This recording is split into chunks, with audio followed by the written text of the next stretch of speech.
Hello students, आज की class में हम पढ़ेंगे कि हम डू को एक सेंटेंस में किस प्रकार यूज़ कर सकते हैं। तो देखिए, डू का प्रयोग हम मुख्य रूप से 3 प्रकार से करते हैं। सबसे पहला है ऑक्सिलरी वर्ब, दूसरा है मेन वर्ब और तीसरा है सब्स्टिट्यूट वर्ब्स। तो सबसे पहले आइए देखते हैं कि हम डू को ऑक्सिलरी वर्ब के रूप में किसी सेंटेंस में कैसे यूज़ करते हैं।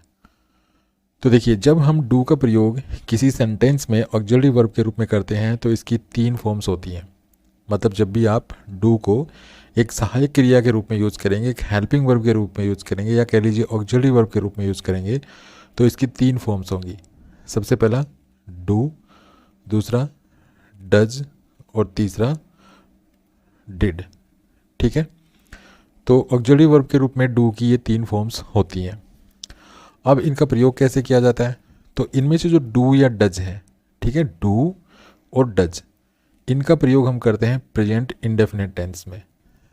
Present indefinite tense, present indefinite tense.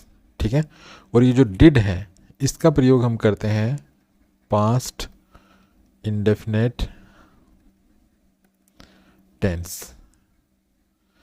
तो डू या डज का प्रयोग ऑक्सिलरी वर्ब के रूप में हम प्रेजेंट इंडेफिनिट टेंस में करते हैं और डिड का प्रयोग ऑक्सिलरी वर्ब के रूप में कह लीजिए या हेल्पिंग वर्ब के रूप में कह लीजिए, हम डिड का प्रयोग पास्ट इंडेफिनिट टेंस में करते हैं।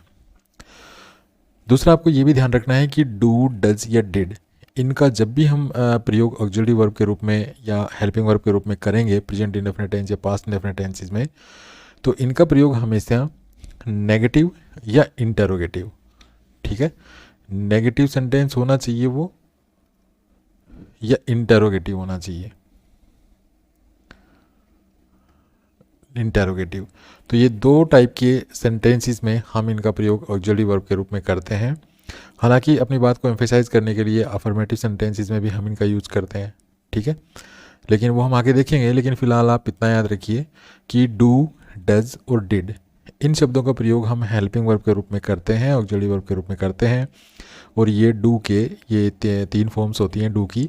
एक तो डू खुद हो गया, एक डज और एक डिड। तो जब भी हम इनका प्रयोग ऑक्सिलरी वर्ब के रूप में करेंगे तो इनका प्रयोग हमेशा नेगेटिव सेंटेंस में किया जाएगा या तो ये इंटरोगेटिव सेंटेंस में। और इनका प्रयोग प्रेजेंट इंडेफिनिट टेंस, डू या डज का प्रयोग तो प्रेजेंट इंडेफिनिट टेंस में किया जाएगा और डिड का प्रयोग पास्ट इंडेफिनिट टेंस में किया जाएगा। ठीक है, नेगेटिव सेंटेंस में अगर इनका हम यूज़ करेंगे तो इनके बाद नोट लग जाएगा। जैसे डू के साथ नोट लगाएंगे तो ये बन जाएगा डू नोट, ये बन जाएगा डज नोट, और डिड के साथ अगर नोट यूज़ करेंगे तो ये बन जाएगा डिड नोट। ठीक है, तो नेगेटिव सेंटेंसेस में तो हम इनके बाद नोट का प्रयोग करते हैं और इंटरोगेटिव सेंटेंसेस में हम इनको सब्जेक्ट से पहले यूज़ करते हैं। जैसे ये सब्जेक्ट है तो सब्जेक्ट के बाद तो मेन वर्ब होगी, ठीक है, और सब्जेक्ट से पहले हम इनका यूज़ करेंगे। आप डू का यूज़ कर रहे हैं या डज का यूज़ कर रहे हैं या डिड का यूज़ कर रहे हैं, ठीक है, वो टेंस के अकॉर्डिंग आप इनमें से जिस भी शब्द का यूज़ कर रहे हैं वो सब्जेक्ट से पहले रखा जाएगा। आइए अब कुछ एग्जांपल्स लेते हैं। जैसे I do not like coffee. अब ये सेंटेंस प्रेजेंट इंडेफिनिट टेंस में है और ये नेगेटिव सेंटेंस है, ठीक है, तो इसमें देखिए डू का प्रयोग किया गया है। नेक्स्ट है she did not help her friend. तो यहाँ पे देखिए ये भी नेगेटिव सेंटेंस है और ये पास्ट इंडेफिनिट टेंस में है और इसमें डिड का प्रयोग किया गया है। तीसरा है डू यू नो हिम। तो यहाँ पर ये प्रेजेंट इंडेफिनिट टेंस में है ये सेंटेंस और ये इंटेरोगेटिव सेंटेंस है। तो ये देखिए यू सब्जेक्ट है, यू के बाद तो ये मेन वर्ब है, ठीक है, और यू से पहले, क्योंकि इंटेरोगेटिव सेंटेंस है तो इंटेरोगेटिव सेंटेंस में हेल्पिंग वर्ब सब्जेक्ट से पहले होती है। तो यहाँ पर यू डू जो है, डू जो है यहाँ पर ये हेल्पिंग वर्ब है, यहाँ पर भी डू हेल्पिंग वर्ब है, यहाँ पर डिड हेल्पिंग वर्ब है, ठीक है, और यहाँ पर डू हेल्पिंग वर्ब है। नेक्स्ट है डिड यू अब्यूज हिम। तो यहाँ पर ये सेंटेंस पास्ट इंडेफिनिट टेंस में है, इंटेरोगेटिव सेंटेंस है और यू सब्जेक्ट है और सब्जेक्ट के बाद ये अब्यूज जो है ये मेन वर्ब है और ये यू से पहले जो डिड है ये यहाँ पे हेल्पिंग वर्ब है। तो इस प्रकार से हम डू के इन 3 फॉर्म्स को जो है ऑक्सिलरी वर्ब के रूप में नेगेटिव और इंटेरोगेटिव सेंटेंसेस में प्रेजेंट इंडेफिनिट या पास्ट इंडेफिनिट टेंसेस में यूज़ कर सकते हैं। उसके बाद है हम डू नॉट का प्रयोग इम्पेरेटिव सेंटेंस में भी करते हैं। अब इम्पेरेटिव सेंटेंसेस में डू नॉट का प्रयोग कैसे करेंगे?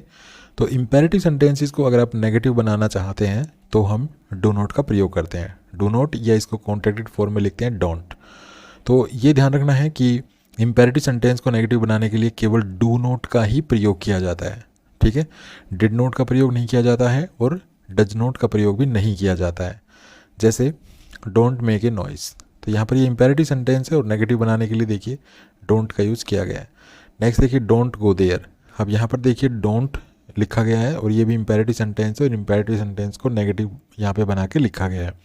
डोंट मेक ए नॉइज़, शोर मत करो, डोंट गो देयर, वहाँ मत जाओ। ठीक है, लेकिन ये भी ध्यान रखना है आपको कि इम्पेरेटिव सेंटेंसेस को नेगेटिव बनाने के लिए हम सिर्फ डू का प्रयोग करते हैं, डज या डिड का प्रयोग नहीं करते हैं। नेक्स्ट है हम डू का प्रयोग इम्पेरेटिव सेंटेंस को एम्फेसाइज करने के लिए भी करते हैं। जैसे do come to the party. अब इसमें ये जो कम टू द पार्टी है ये एक इम्पेरेटिव सेंटेंस है। ठीक है, अगर इस सेंटेंस में से हम डू को हटा दें तो हमारा सेंटेंस बनेगा कम टू द पार्टी। ठीक है, ये एक इम्पेरेटिव सेंटेंस है भाई पार्टी में आना, लेकिन हमने इस मेन वर्ब से पहले जो डू और रख दिया तो इससे ये बात जो है ना एम्फेसाइज हो गई है कि पार्टी में ज़रूर आना। तो बिना डू के इस सेंटेंस का मीनिंग क्या था, पार्टी में आना, लेकिन अगर हमने डू और रख दिया तो इसका मीनिंग होगा पार्टी में ज़रूर आना। तो इस तरह से डू को हम इम्पेरेटिव सेंटेंस में कही गई बात को जो है एम्फेसाइज करने के लिए भी करते हैं। इसी प्रकार से ये देखिए do take these medicine in time. तो यहाँ पर अगर हम इस डू को हटा दें तो हमारा सेंटेंस क्या बनेगा, take these medicine in time, कि भाई ये जो मेडिसिन है इनको टाइम पे ले लेना। ठीक है, तो ये इम्पेरेटिव सेंटेंस है, लेकिन हमने यहाँ पे देखिए डू और लगा दिया। तो डू और लगाया तो क्या हुआ, इस बात को हमने एम्फेसाइज कर दिया कि अब इसका मीनिंग क्या हो गया कि इन दवाइयों को टाइम से ज़रूर लेना। तो इस तरह से जो है एक और सेंटेंस देखिए जैसे सिट डाउन। ठीक है, अगर हम इतना सेंटेंस बोलते सिट डाउन तो इसका मतलब क्या हुआ, बैठ जाइए। लेकिन अगर हम कहते डू सिट डाउन तो इसका मतलब क्या हो गया, अरे बैठो तो सही। ठीक है, मतलब हम थोड़ा सा एम्फेसाइज करके बोल रहे हैं डू सिट डाउन कि बैठो तो सही। तो इस तरह से हम डू के द्वारा जो है एम्फेसाइज, जो इम्पेरेटिव सेंटेंसेस होते हैं इनमें जो हम बात कहते हैं तो उसको हम एम्फेसाइज करने के लिए भी हम डू का प्रयोग इस तरह से मेन वर्ब से पहले करते हैं। नेक्स्ट है हम इम्पेरेटिव सेंटेंस को एम्फेसाइज करने के लिए हम डू का प्रयोग नहीं करते, बल्कि अफर्मेटिव सेंटेंस में कही गई बात को भी एम्फेसाइज करने के लिए डू का प्रयोग कर सकते हैं। जैसे I do take milk at bed time, कि मैं सोते समय दूध लेता तो हूँ। तो यहाँ पे देखिए टेक वर्ब है, इस वर्ब से पहले हमने डू का प्रयोग किया है। तो अगर हम इस सेंटेंस में से डू को हटा दें तो हमारा सेंटेंस क्या बनेगा, I take milk at bed time. ठीक है, अब इस सेंटेंस का मीनिंग क्या है कि मैं सोते समय दूध लेता हूँ। सिर्फ इतनी सी बात कहेगी कि मैं सोते समय दूध लेता हूँ, लेकिन जैसे ही मैंने यहाँ पे डू ऐड कर दिया इस मेन वर्ब से पहले तो यहाँ पर इस सेंटेंस का मीनिंग क्या हो गया, मैं दूध लेता तो हूँ। ठीक है, मैं सोते समय दूध लेता तो हूँ, तो यहाँ पर मैं अपनी बात को एम्फेसाइज कर रहा हूँ। और देखिए यहाँ पर अगर आप इम्पेरेटिव सेंटेंस में कही गई बात को एम्फेसाइज करना चाहेंगे तो यहाँ पे आप ये देखिए ये सेंटेंस थे हमारे यहाँ पर। ठीक है, तो अगर आप इम्पेरेटिव सेंटेंस में कही गई बात को अगर एम्फेसाइज करना चाहेंगे तो आप यहाँ पे सिर्फ डू का प्रयोग कर सकते हैं। ठीक है, जैसे कम टू द पार्टी तो do come to the party, take these medicine in time, do take these medicine in time. तो यहाँ पे हम जो है इम्पेरेटिव सेंटेंस में कही गई बात को एम्फेसाइज करने के लिए सिर्फ डू का प्रयोग कर सकते हैं, लेकिन अफर्मेटिव सेंटेंस में अगर आप कही गई बात को इस तरह से एम्फेसाइज करते हैं तो आप डू का प्रयोग भी कर सकते हैं और डज का प्रयोग भी कर सकते हैं, डिड का प्रयोग भी कर सकते हैं। ये सब्जेक्ट पे डिपेंड करता है और टेंस पे डिपेंड करता है। तो यहाँ पे अगर सब्जेक्ट हमारा ही होता, ठीक है, कि वह सोते समय दूध लेता तो है, तो यहाँ पे अगर सब्जेक्ट ही होता तो यहाँ पे हम फिर डज यूज़ करते, क्योंकि ये सब्जेक्ट जो है ये थर्ड पर्सन सिंगुलर नंबर है। और डू और डज में यही डिफरेंस होता है कि अगर सब्जेक्ट हमारा थर्ड पर्सन सिंगुलर नंबर है तो हम डज का प्रयोग करते हैं, और अगर सब्जेक्ट हमारा फर्स्ट पर्सन है, सेकंड पर्सन है या प्लूरल नंबर में है तो हम डू का प्रयोग करते हैं। ठीक है, तो अफर्मेटिव सेंटेंस में कही गई बात को अगर आप एम्फेसाइज करना चाहते हैं तो आप डू डज डिड में से किसी का भी प्रयोग कर सकते हैं, टेंस के अकॉर्डिंग और सब्जेक्ट के नंबर और पर्सन्स के अकॉर्डिंग। जैसे अगला सेंटेंस देखिए, I did complete my homework last night. तो यहाँ पे अगर हम इस सेंटेंस को अफर्मेटिव लिखेंगे बिना एम्फेसाइज किए तो हमारा सेंटेंस होगा I completed my homework, I completed my homework last night. मैंने कल रात अपना होमवर्क कंप्लीट किया। तो यहाँ पर हम अपनी बात को एम्फेसाइज नहीं कर रहे हैं अगर हम ऐसे लिखते हैं। लेकिन अगर हम इस बात को एम्फेसाइज करना चाहते हैं तो हम यहाँ वर्ब से पहले हम डिड वर्ब यूज, ये जो डिड है इसको यूज कर सकते हैं। ठीक है, तो यहाँ पर देखिए क्योंकि हम पास्ट की बात कर रहे हैं, लास्ट नाइट आ रहा है, तो हमें यहाँ पे डिड का प्रयोग करना होगा। और इस सेंटेंस को हम जब ऐसे लिखेंगे, I did complete my homework last night, तो यहाँ पर इसका मीनिंग है मैंने कल रात अपना होमवर्क कंप्लीट किया तो था। ठीक है, तो इसका मीनिंग थोड़ा सा चेंज हो गया है, यहाँ पर हमने अपनी बात को एम्फेसाइज किया है। तो ये चीज़ भी आपको ध्यान रखनी है कि डू का प्रयोग हम जो है अपनी बात को एम्फेसाइज करने के लिए भी कर सकते हैं। तो अगर हम डू का प्रयोग इम्पेरेटिव सेंटेंस में कही गई बात को एम्फेसाइज करने के लिए करते हैं तो सिर्फ डू का प्रयोग कर सकते हैं हम, ठीक है, वर्ब से पहले, मेन वर्ब से पहले। लेकिन अगर हम अफर्मेटिव सेंटेंसेस में अगर अपनी बात को एम्फेसाइज करना चाहते हैं तो हम सब्जेक्ट के अकॉर्डिंग और टेंस के अकॉर्डिंग जो है डू, डज, डिड में से किसी एक शब्द का यूज़ करेंगे। आइए अब देखते हैं कि हम डू का प्रयोग मेन वर्ब के रूप में कैसे करते हैं। तो देखिए, जब हम डू का प्रयोग मेन वर्ब के रूप में करते हैं तो इसकी 3 फॉर्म्स होती हैं। पहली फॉर्म होगी डू, सेकंड फॉर्म होगी डिड और थर्ड फॉर्म होगी डन। ठीक है, तो क्योंकि जो मेन वर्ब होती है उसकी 3 फॉर्म्स हो सकती हैं। ठीक है, first form, second form, third form. और उस मेन वर्ब के साथ हम कॉन्टिन्यूस टेंस में आईएनजी भी लगाते हैं। तो यहाँ पर देखिए फर्स्ट फॉर्म तो हो गई डू, सेकंड फॉर्म अगर हम यूज़ करेंगे तो इसकी क्या करेंगे डिड, और थर्ड फॉर्म यूज़ करेंगे तो क्या हो जाएगी डन।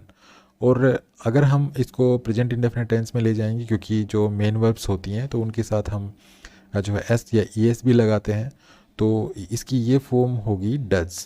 ठीक है, मान लीजिए हमने लिखा प्ले, तो प्ले के साथ हम अगर प्रेजेंट इंडेफिनिट टेंस में इसको यूज़ करते हैं और एस या ई एस का प्रयोग करते हैं तो इसके साथ हम एस लगाते हैं। ठीक है, तो ऐसे ही हम जो डू है इसके साथ ई एस लगाते हैं। ठीक है, तो ये हो जाएगी डज। और अगर हम इसको आईएनजी इसके साथ आईएनजी लगाएंगे तो हम, क्योंकि फर्स्ट फॉर्म के साथ हम आईएनजी लगाते हैं बेस फॉर्म के साथ, तो इसकी बेस फॉर्म होती है डू और इसके साथ आईएनजी लगाएंगे तो ये हो जाएगा डूइंग। ठीक है, तो ये तो हुई मेन वर्ब की बात कि हम डू को अगर मेन वर्ब के रूप में यूज़ करते हैं तो इसको हम ऐसे ही ट्रीट करेंगे जैसे हम किसी दूसरी मेन वर्ब्स को ट्रीट करते हैं। क्योंकि जो दूसरी मेन वर्ब्स होती हैं उनके साथ हम क्या क्या कर सकते हैं। देखिए, जैसे मैंने यहाँ पे ये प्ले वर्ब, मैं एक बार फिर से आपको समझाता हूँ। जैसे मैंने यहाँ पे प्ले वर्ब ली दोबारा से, तो हम मेन वर्ब का जब हम प्रयोग करते हैं किसी भी सेंटेंस में, तो अगर हम उसको वर्ब की फर्स्ट फॉर्म यूज़ करते हैं और सब्जेक्ट हमारा थर्ड पर्सन सिंगुलर नंबर है तो हम उसके साथ एस या इस लगाते हैं। ठीक है, तो जैसे यहाँ पे इसके साथ एस लगता है, तो इसी प्रकार से जो डू है ये इसकी बेस फॉर्म है। और इसको अगर आप अगर subject third person singular number है उसके बाद अगर इसको आप यूज़ करते हैं मेन वर्ब के रूप में तो इसके साथ आपको ई एस लगाना पड़ेगा, तो ये हो जाएगी ई डज। ठीक है, इसी प्रकार से देखिए प्ले की सेकंड फॉर्म क्या होती है प्लेड, तो डू की सेकंड फॉर्म क्या होगी डिड। इसी प्रकार से थर्ड फॉर्म प्ले की प्लेड ही होती है लेकिन डू की थर्ड फॉर्म होगी डन। ठीक है, इसी प्रकार से अगर हम कॉन्टिन्यूस टेंस में इसको यूज़ करेंगे तो प्ले के साथ जो है आपको आईएनजी लगाना होता है। तो आप डू को जब आईएनजी फॉर्म में यूज़ करेंगे तो डू के साथ आपको आईएनजी लगाएंगे तो क्या हो जाएगी डूइंग। ठीक है, तो जब आप डू को as a main verb use करते हैं तो आपको ठीक इसको वैसे ही ट्रीट करना पड़ता है जैसे कि हम दूसरी जो मेन वर्ब्स हैं उनको हम ट्रीट करते हैं। दूसरा आपको ध्यान रखना है कि डू का प्रयोग एक सामान्य वर्ब के रूप में जब आप करते हैं, मतलब मेन वर्ब के रूप में जब आप करते हैं, तो ऐसे में इसका प्रयोग लगभग किसी भी प्रकार की एक्टिविटी को, गतिविधि को रेफर करने के लिए किया जाता है। ठीक है, इसका प्रयोग मोस्टली हम तब करते हैं जब हम एग्जैक्टली उस गतिविधि या उस एक्टिविटी के बारे में नहीं बताना चाहते। मान लीजिए कोई भी कार्य के लिए आप इसका यूज़ कर सकते हैं, लेकिन अगर आप उस कार्य के बारे में एग्जैक्टली नहीं जानते, हम बताना नहीं चाहते, तो ऐसे में इसका हम प्रयोग मेन वर्ब के रूप में करते हैं। ठीक है, जैसे एक एग्जांपल लेते हैं। जैसे अगर मैं किसी से पूछूं व्हाट आर यू डूइंग, तो यहाँ पर देखिए मैंने डू को as a main verb use किया है, ये यहाँ पे हेल्पिंग वर्ब है। तो मेरे सामने वाला क्या कर रहा है मुझे नहीं पता है, मतलब यहाँ पे मैं किसी एग्जैक्ट एक्टिविटी के बारे में नहीं बता रहा हूँ। ठीक है, तो जब हम डू को as a main verb use करते हैं तो मोस्टली इसका प्रयोग तभी किया जाता है जब हम किसी गतिविधि के बारे में एग्जैक्ट नहीं होते, सटीक नहीं होते, हमें नहीं पता कि हम किस एक्टिविटी के बारे में बात कर रहे हैं या हम किस एक्टिविटी के बारे में जो है बोल रहे हैं या हम पता करना चाहते हैं, या हमें नहीं पता हमारे सामने वाला क्या एक्टिविटी कर रहा है, तो उसके बारे में जब क्वेश्चन पूछते हैं तो हम इसका प्रयोग जो है डू का प्रयोग एज ए मेन वर्ब वहाँ पे हम करते हैं। सेकंड है कि अगर आप जो डू है इसकी थर्ड फॉर्म अगर आप कहीं यूज़ करते हैं तो मोस्टली इसका जो मीनिंग होता है वो कंप्लीट होता है। जैसे अगर मैं कहता हूँ I have done my homework, तो यहाँ पे देखिए मैंने वर्ब की थर्ड फॉर्म यूज़ की डन। ठीक है, ये प्रेजेंट परफेक्ट टेंस है, यहाँ पर हैव जो है हेल्पिंग वर्ब है, ये यहाँ पे मैंने मेन वर्ब के रूप में यूज़ किया है यहाँ पर डू को। तो यहाँ पर अगर मैं कहता हूँ I have done my homework, तो इसका मतलब हो जाएगा I have completed my homework.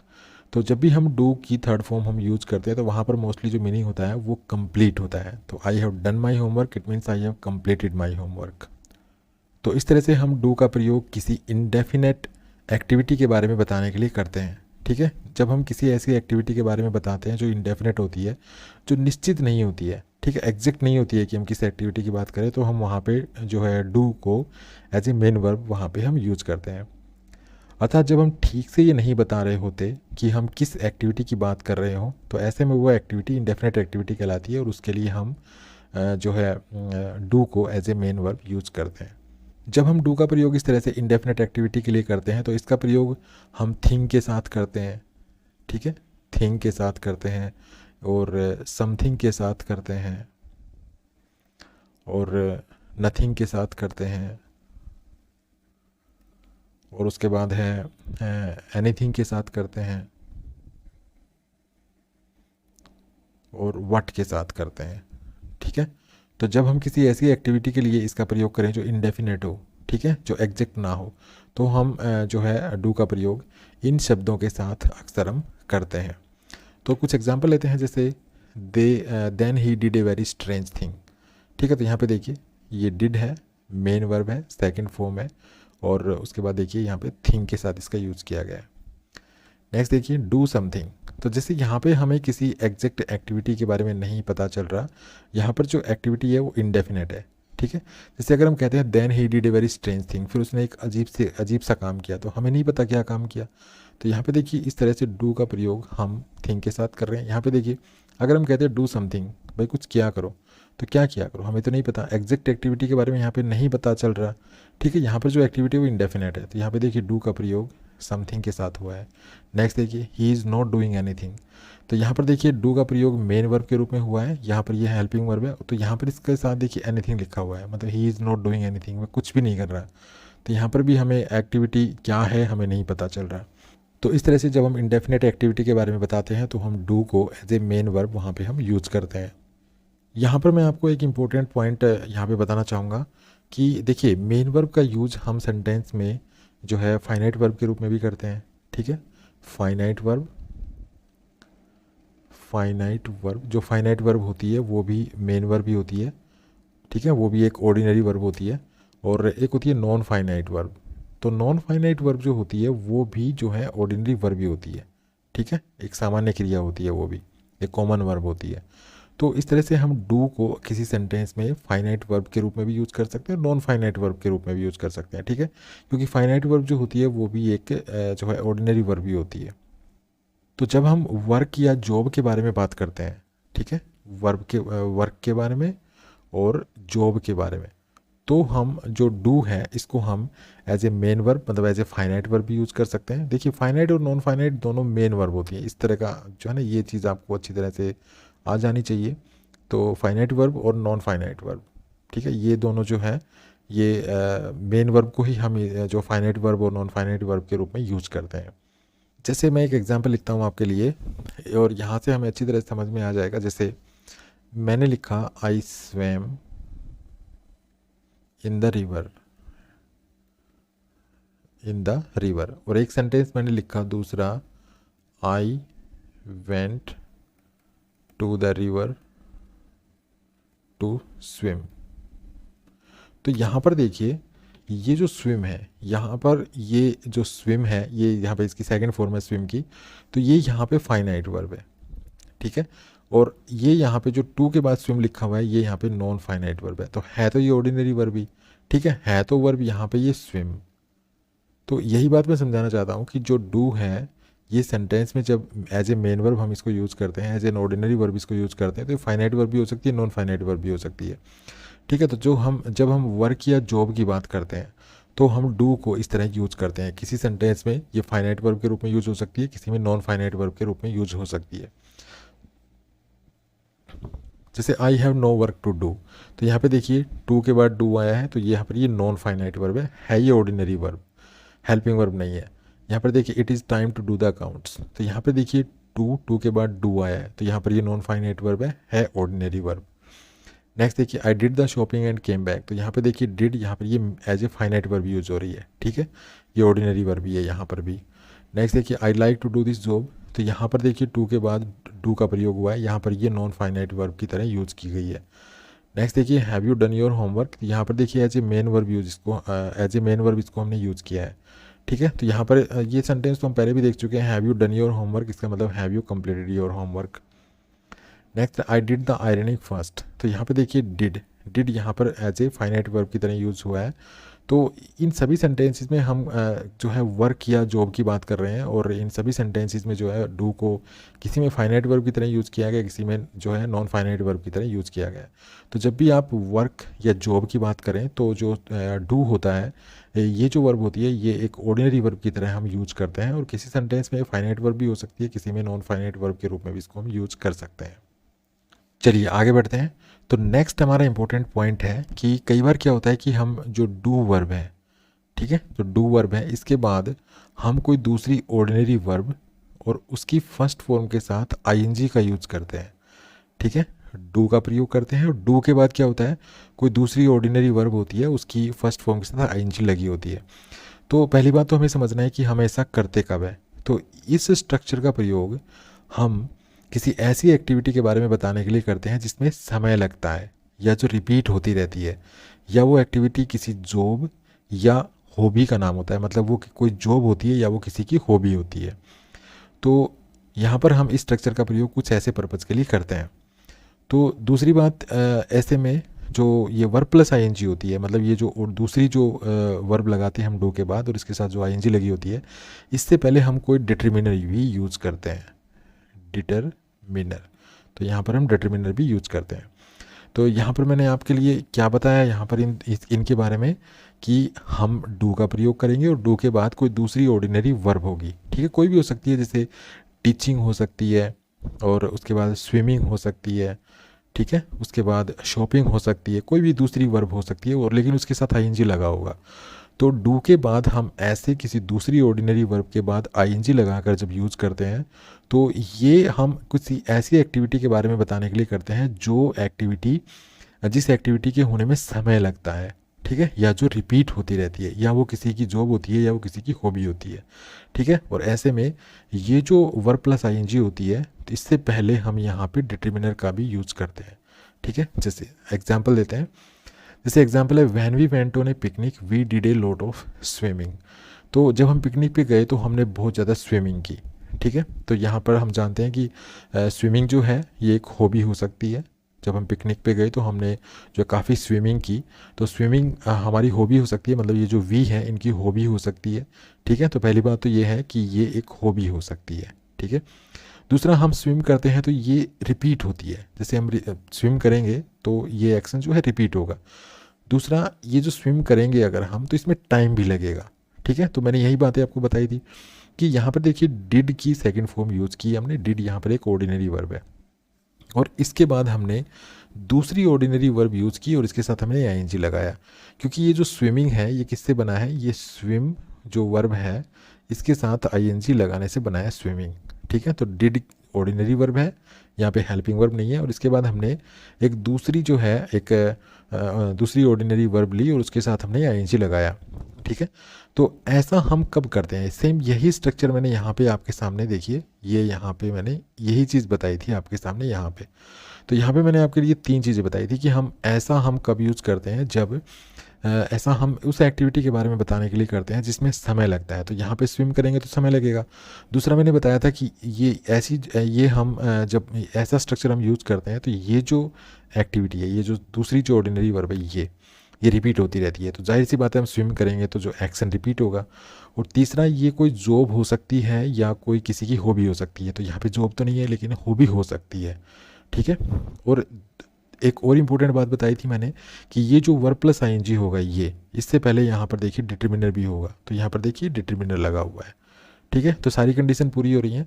तो हम जो डू ऑर्डिनरी वर्ब को हम किसी दूसरी ऑर्डिनरी वर्ब से पहले जब यूज़ करेंगे तो ये जो वर्ब होगी दूसरी ऑर्डिनरी वर्ब, इसके साथ हम आईएनजी लगाकर यूज़ करते हैं। तो ऐसे स्ट्रक्चर का प्रयोग हम कब करते हैं?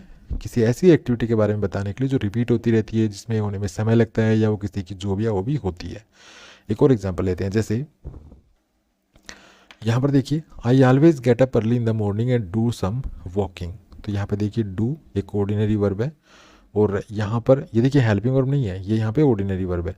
इसके बाद हमने दूसरी ऑर्डिनरी वर्ब यूज़ की, और इसके बाद हमने आईएनजी लगा रखा है, वॉकिंग लिख रखा है। तो यहाँ पे हो गया ये स्ट्रक्चर डू प्लस दूसरी ऑर्डिनरी वर्ब, और इसके साथ हमने आईएनजी लगा रखा है। ये आईएनजी वाली जो वर्ब है, इससे पहले देखिए डिटरमिनर भी लगा हुआ है, ठीक है। और जब हम वॉकिंग करेंगे तो वॉकिंग क्या हो सकती है? वॉकिंग हॉबी हो सकती है, और वॉकिंग ऐसा तो नहीं है कि जस्ट 1 मिनट या 1 सेकंड में हो जाएगा, वो वॉकिंग करने में टाइम भी लगता है, ठीक है। तो ये सब चीज़ें यहाँ पे जो है शो होती हैं, एक्सप्रेस की जाती हैं इस तरह से।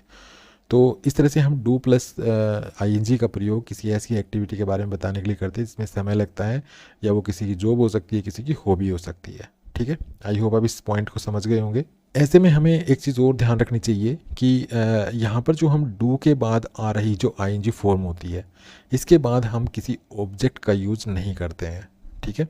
जैसे यहाँ पे देखिए मैंने डिड यूज़ किया, और डिड के बाद में ये हमने आईएनजी वाली वर्ब यूज़ की, और इससे पहले ये डिटरमिनर लगा दिया। लेकिन यहाँ पर देखिए परचेज व्हाट, ये व्हाट का रिप्लाई हो गया।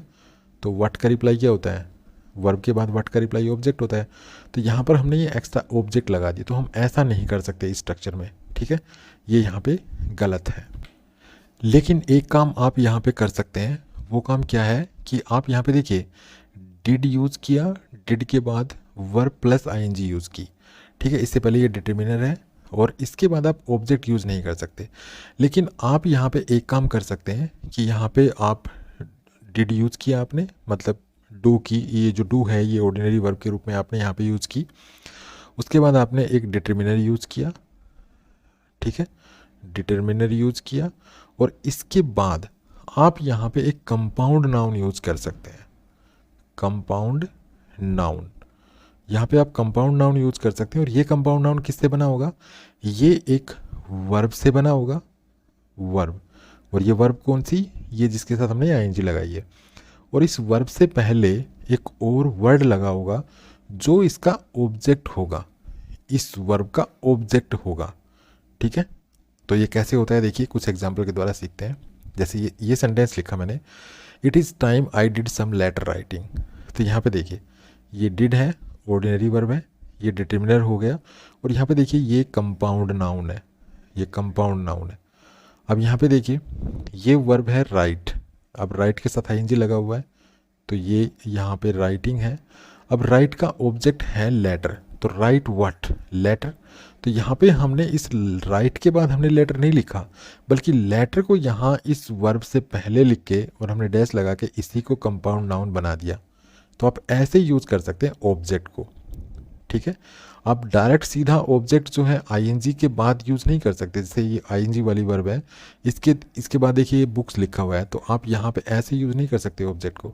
हालांकि अगर आप कंपाउंड नाउन बनता है तो आप इस ऑब्जेक्ट को इससे पहले लिख दीजिए, और फिर डैश लगा के इसको कंप्लीट कंपाउंड नाउन बना दीजिए। ये बन सकता है तो ही बनाना है, वैसे नहीं बनेगा हमेशा, ठीक है। जैसे यहाँ पे बन गया लेटर राइटिंग। एक और एग्जांपल लीजिए, एक और एग्जांपल देखिए, we did a lot of bird watching in the zoo. तो यहाँ पे देखिए डिड जो है एक ऑर्डिनरी वर्ब है, इसके बाद ये डिटरमिनर हो गया, और यहाँ पर देखिए ये वॉच, ये वर्ब प्लस आईएनजी हो गई, ये वर्ब प्लस आईएनजी, वर्ब की फर्स्ट फॉर्म प्लस आईएनजी हो गई है, ठीक है। तो वॉच, अब हम वॉच के बाद वॉच व्हाट? बर्ड, ठीक है। तो यहाँ पर हम इस वॉच के बाद मतलब वॉचिंग करके और हम बर्ड नहीं लिख सकते। अगर ऐसे लिखेंगे तो फिर ये गलत हो जाएगा, क्योंकि यहाँ पे हम जो है डू मतलब डू को ऑर्डिनरी वर्ब, उसके बाद डिटरमिनर, और उसके बाद ये वर्ब प्लस आईएनजी लगा के इसके बाद ऑब्जेक्ट नहीं लिख सकते, बल्कि हम इस ऑब्जेक्ट को इस आईएनजी वाली वर्ब से पहले लिख के, ये ऑब्जेक्ट को आप वर्ब प्लस आईएनजी से पहले लिख के ये एक क्या है कि एक कंपाउंड नाउन बना सकते हैं। जैसे यहाँ पे बनाया गया देखिए बर्ड वॉचिंग, ठीक है। तो ये कंपाउंड नाउन बन गया। तो आप इस तरह से यूज कर सकते हैं, लेकिन आप बर्ड को इस वॉच का ऑब्जेक्ट बना के आगे नहीं ले सकते, लेकिन आप इसको इस वर्ब प्लस आईएनजी से पहले लिख के, अगर पॉसिबल हो तो आप ऐसे इसको लिख सकते हैं। आइए अब देखते हैं कि हम डू को सब्स्टिट्यूट वर्ब के रूप में कैसे यूज़ करते हैं। तो देखिए, सब्स्टिट्यूट वर्ब का मतलब होता है किसी दूसरी वर्ब की जगह डू का प्रयोग करना। ठीक है, मतलब किसी दूसरी वर्ब के बदले में जो है डू का प्रयोग करना। हम ऐसी सिचुएशन में हम डू को क्या कहेंगे, सब्स्टिट्यूट वर्ब। ठीक है, तो हम सब्स्टिट्यूट वर्ब के रूप में डू का प्रयोग कैसे करते हैं, आइए कुछ एग्जांपल्स के द्वारा इस चीज़ को देखते हैं। तो सबसे पहले तो मैंने आपको बता दिया कि सब्स्टिट्यूट वर्ब क्या कहलाती है। सब्स्टिट्यूट वर्ब हम किसको कहते हैं, जब हम किसी वर्ब की जगह और डू का प्रयोग करें, तो जो डू होगी ये इस वर्ब के बदले में यूज होगी। तो जब किसी दूसरी वर्ब की बदले में जब हम इसको यूज़ करेंगे तो इसको हम क्या कहेंगे, सब्स्टिट्यूट वर्ब। ठीक है, तो इसको हम कुछ एग्जांपल्स के द्वारा देखते हैं। जैसे देखिए, कोई पर्सन कह रहा है have you locked the door. कोई पर्सन है, मान लीजिए ए है कोई पर्सन, ये किसी से दूसरे से पूछ रहा है have you locked the door. तो बी कहता है, ये बी पर्सन है, तो बी कहता है यस आई हैव डन। तो यहाँ पर ये जो यस आई हैव डन बोला है, तो यहाँ पर डन का मतलब क्या है, डन का मतलब है यहाँ पे लॉक्ड। ठीक है, यस आई हैव लॉक्ड। तो यहाँ पर बी ने yes I have locked verb, lock की जगह यहाँ पर डन वर्ब यूज कर दी। तो यहाँ पे डन यहाँ पे कैसे यूज हुई है, यहाँ पे एज ए सब्स्टिट्यूट वर्ब के रूप में यहाँ पे इसको यूज किया गया है। नेक्स्ट देखिए, don't break the window pane as you did yesterday. तो यहाँ पर देखिए, इस डिड को देखिए भाई, don't break the window pane, खिड़की का शीशा मत तोड़ना, एज यू डिड येस्टरडे, जैसे कि तुमने कल तोड़ दिया था। तो यहाँ पे डिड का मतलब क्या है, डिड का मतलब है यहाँ पे break, as you broke yesterday. तो यहाँ पर जो ब्रेक वर्ब है इसकी जगह हमने इसको यूज़ किया है डिड को। तो यहाँ पर ये जो डिड है ये यहाँ पे सब्स्टिट्यूट वर्ब की तरह यहाँ पे यूज हो रही है।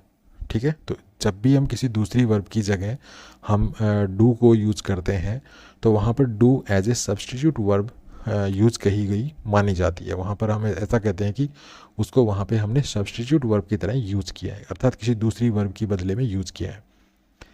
तो इस तरह से हम डू को एज ए सब्स्टिट्यूट वर्ब के रूप में भी हम यूज़ कर सकते हैं। तो कैसा लगा ये वीडियो, अगर वीडियो अच्छा लगा तो प्लीज़ को लाइक कीजिए, शेयर कीजिए, चैनल को सब्सक्राइब करना ना भूलें। Thanks for watching this video, happy learning, bye bye.